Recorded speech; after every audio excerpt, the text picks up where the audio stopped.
Hey guys, welcome back to Contest Prep University. I'm Joe Klemczewski with Adam Atkinson. We're in episode 3 of Coach-Client Communication. And Adam, I want to talk about actual programming where we left off last time. So when I deliver the initial programming documents to the client, any tracking mechanisms, I always want to make sure I have enough information to instruct, to say, okay, here's what this is, here's what this is, here's what I need from you, here's how I'm going to do my check-in processes. So I think it's important to set those expectations and be clear initially. But I've also made some changes over the years where I would almost early on over teach at the beginning. I wanted to almost try and preempt or solve every potential problem, answer every potential question. And all of a sudden I realized, people just aren't reading through that much material. They're asking the questions anyway, even though they're over there on like page 14. And so I just went the other direction, and now I'm super simple, few little instructions, and I'll say, look, this is all a process of communication. So please read through this, ask me any questions you want, and let's roll this out one step at a time together. And there's some danger in that too, because then if you're not providing enough, what they think is structure, and they're a little bit shy, then I may have to kind of pull more into them. But how do you handle your initial programming, delivery, and communication? It's actually funny because we did what we would call like almost a rebrand with how we start clients, because we felt like we were giving too much information. You have to prepare clients for what they're ready for. And then some clients are going to be ready to tackle more of that information depending on their history as a competitor. But we kind of tended to simplify things just a little bit more. Obviously giving people their macros is key, but what about people who don't know how to track yet? Those are the clients I love to provide a sample meal plan for.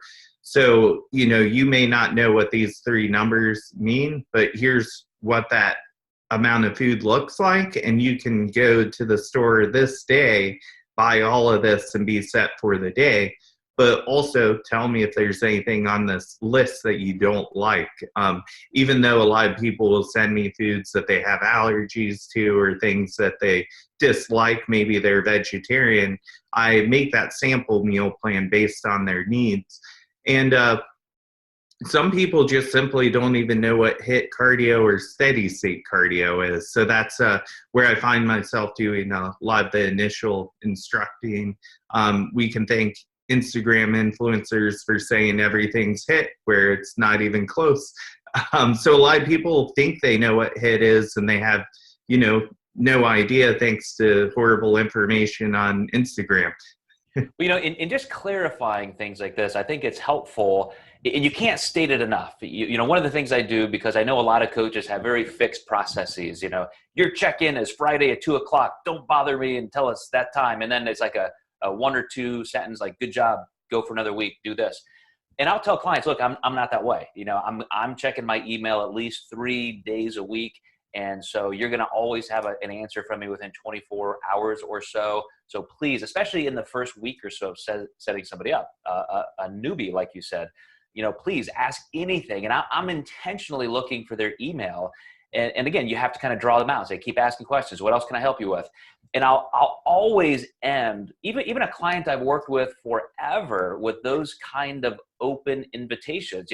Is there anything else I can do to help you this week? Is there anything I can do to make this better for you? And that really invites people to say, yeah, as a matter of fact, I would love to talk about this. And so many coaches don't do that. Yeah, you got to really always kind of extend yourself and say, like, I have a really open door policy. So don't be afraid to ask. And that's where other people can interject into the prep. If they start asking a friend who's working with, Bob down the street, they might be in a totally different world in terms of what their ideologies are on nutrition or cardio or anything. So you really want to make sure those clients are going to you. That's just really key. Right. And, to wrap up this particular episode, I would say to the clients out there, if you're just kind and respectful, and you're asking questions in a decently human way, your coach is probably going to be okay with that and be very happy to answer. But a lot of times, the thing not to do is bullet point things. So like your coach opens his or her email account and there are 15 email from you, or they open an email that's 6 pages long with every single question. Respect that your coach is busy, and but we all do want to help, and so you just need to know how to pace the questions, how to ask, and again, make this a very human to human interaction. So you guys stay tuned, and we're going to continue talking about client coach communication.